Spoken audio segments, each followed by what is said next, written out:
Note di paura ad Altavilla Vicentina per l'incendio di una bomba al fosforo della seconda guerra mondiale trovata nel cantiere della TAV che ha sollevato un'alta colonna di fumo.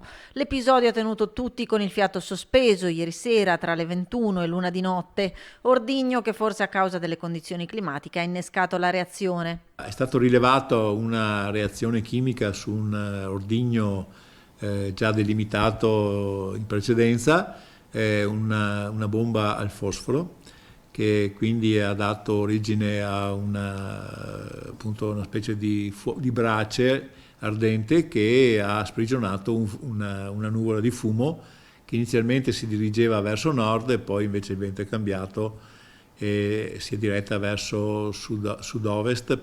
Zone occupate da campi o fabbriche, non c'è stata necessità di evacuare abitazioni e i vigili del fuoco hanno appurato che il fumo era inodore e che proveniva da una zona doppiamente recintata. Hanno creato una prima zona di sicurezza con la chiusura di strada del Melaro, zona che si è man mano allargata quando si è accertato che si trattava di sostanze esplodenti ed è stata chiusa per qualche ora anche la tratta ferroviaria Milano-Venezia.